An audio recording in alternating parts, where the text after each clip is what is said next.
গতকাল আমাদের ভারতীয় যে সংসদ, গণতন্ত্রের যে সর্বোচ্চ পীঠস্থান, সেখানে যে বিরোধী দলনেতা রাহুল গান্ধী এই সংসদে দাঁড়িয়ে একটি মিথ্যাচার, একটি বক্তৃতার মাধ্যমে মিথ্যা এবং হতাশা এবং তত্ত্ববিহীন কথাবার্তা উনি পরিবেশন করেছেন।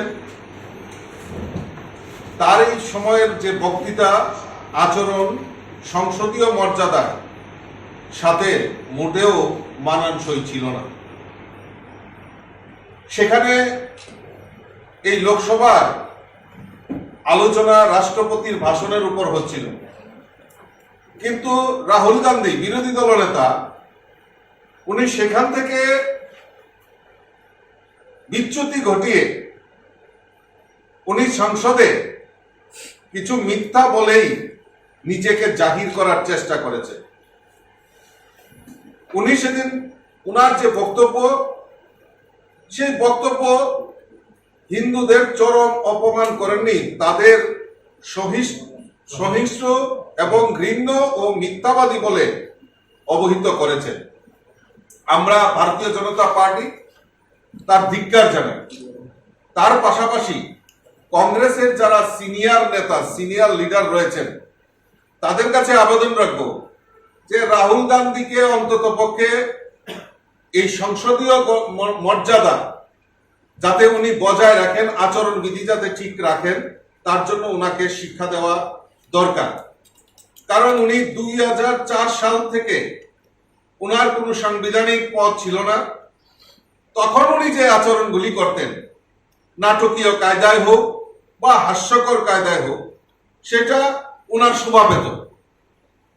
কিন্তু এখন উনি একটা সাংবিধানিক পদমর্যাদায় রয়েছেন এবং এই সংসদের মতো জায়গায় যে পীঠস্থান, যেখানে গণতন্ত্রের পীঠস্থান সবচেয়ে বড় পার্লামেন্ট, সেখানে দাঁড়িয়ে এইরকম আচরণ, সেটা ভারতবর্ষের মানুষ সেটা ভালো চোখে দেখছে না।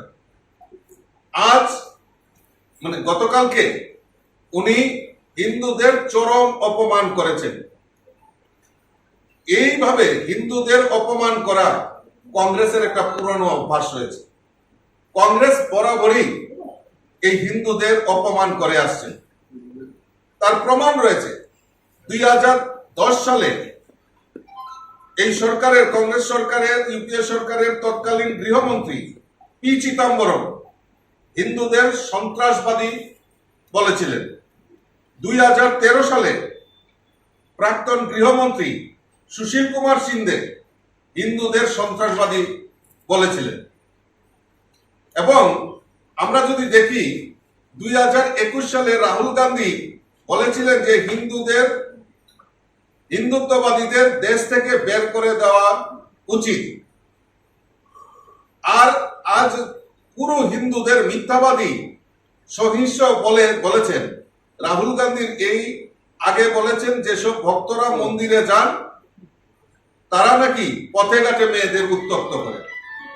এইভাবে হিন্দুদের উপর আক্রমণ, সেটা ভারতীয় জনতা পার্টি সারা দেশব্যাপী মানুষের কাছে তাদের যে মনোভাব, সেটা তুলে ধরার জন্য আজকে আপনাদের সামনে এখানে আমরা সমবেত হয়েছি প্রেস কনফারেন্সের মাধ্যমে। উনি সংসদে আমাদের আরাধ্য দেব ভগবান শিব এবং গুরু নানকের ছবি প্রদর্শন করে সেখানে অপ্রাসঙ্গিক যে কথাগুলি উনি বলেছেন, সেগুলি আমরা তীব্র ধিক্কার জানাই।